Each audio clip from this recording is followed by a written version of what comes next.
at a young age with my mom being a single mother working, and we couldn't afford to go to daycare. And so my mom would say, just be home. When you come home from school, lock the doors and y'all stay home till I get home. I didn't come home till she got home and they came looking for me, you know? I was having fun hanging out with my friends and just thought that was what life was, you know?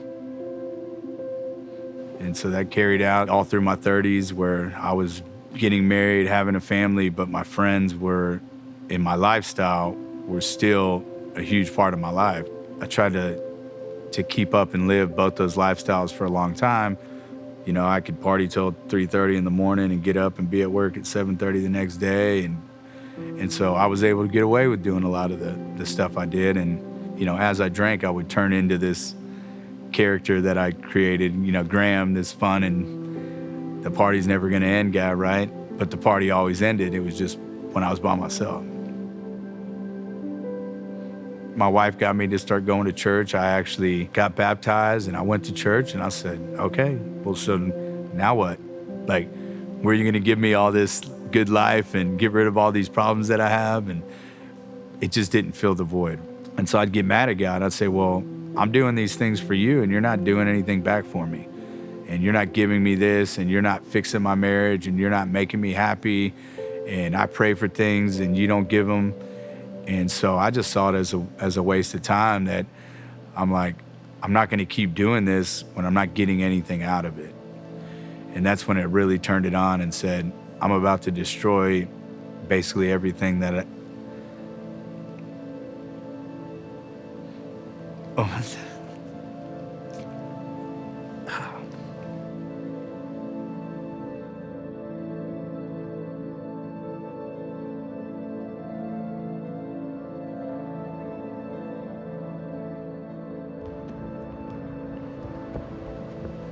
when you come on the mat, someone's trying to choke you or rip your arm off. And so, you know, that's all you're focused on. You know, I'm 42 years old. I feel like I'm in the best shape of my life. And I come in here, I trained for 2 hours. I felt great. And the next thing I know, boom, I just had a pain that shot down my back and I felt a pop and I couldn't move. And so I just kind of rolled over and made it to the house. And as soon as I started getting to my bed, I just went into convulsions. And so they called 911 and get to the hospital and, you know, tell me I had a heart attack.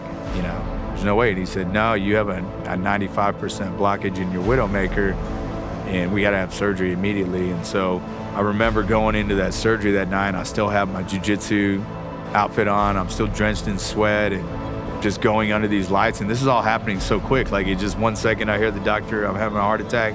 Next second, I'm going into surgery and my life's flashing before my eyes and I'm not happy with what I'm seeing. I think it was the first real prayer I'd ever said in my life.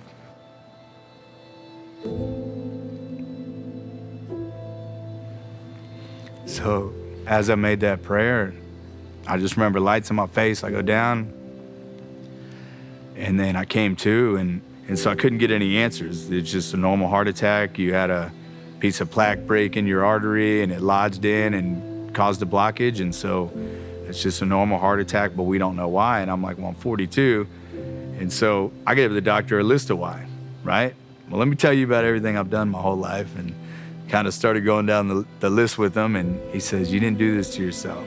It's just, this happens, right? Because of all the medications I was on and them putting a stent in, I had to really monitor and I had to stop drinking. That's when I said, all right, this is gonna be hard, right? Well, it wasn't hard.